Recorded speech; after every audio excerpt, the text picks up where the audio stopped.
એક બ્રાહ્મણ, એક ઠાકુર, એક વાણિયો અને એક નાઈ, આ ચાર એકદમ ભાઈબંધો જ્યાં બી જાય સવારથી માંડી અને સાંજ સુધી આ બંને ચારે જણ એક સાથે ફરે. એક વખત ચીકુની વાડીની અંદર ચીકુ ચોરવા માટે આ ચારે જણ ખેતરમાં ગયા. ચીકુ બધા પાડતા હતા અને બેઠા બેઠા સરસ મજાની પાર્ટી કરતા હતા. ત્યાં ખેડૂત જોઈ ગયો, ખેતરનો માલિક. હવે ખેતરનો માલિકને એમ થાય કે આ ચાર જણ છે અને હું એકલો છું તો હું માર ખાઈશ. તો એક લાકડી લઈને એ ચારે જણ જોડે ગયો અને પેલા બ્રાહ્મણને પગે લાગ્યો. ઠાકુરને સરસ મજાના શબ્દો કીધા કે ઠાકુર, તમે તો અહીંયા જમીનદાર છો, સરસ મજાનું કામ કરો છો. પેલા સાહુકારને કીધું, તમે જ્યારે પણ જરૂર પડે ત્યારે લોકોને મદદ કરો છો. અને નાઈને બે ફટકારી કે આ ત્રણની જોડે તું શું કરી રહ્યો છે? અને નાઈને માર્યા, કારણ પેલા ત્રણ જણા કઈ બોલ્યા નહીં. કેમ કે એમના વખાણ થયા હતા.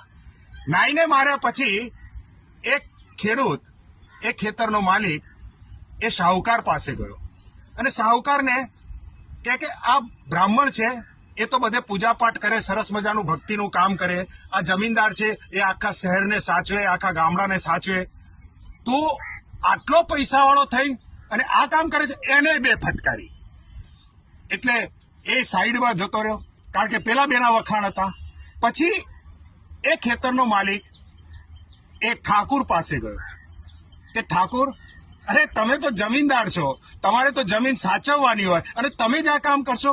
આ બ્રાહ્મણ તો ખરેખર એક ભગવાનનો અવતાર કહેવાય, પૂજાપાઠ કરતા હોય. એટલે એમ કરીને સાઈડમાં લઈ જઈ અને એને પણ બે મારી. પેલા હજુ ત્રણેય જણ મસળતા હતા ત્યાં એ બ્રાહ્મણ પાસે ગયો.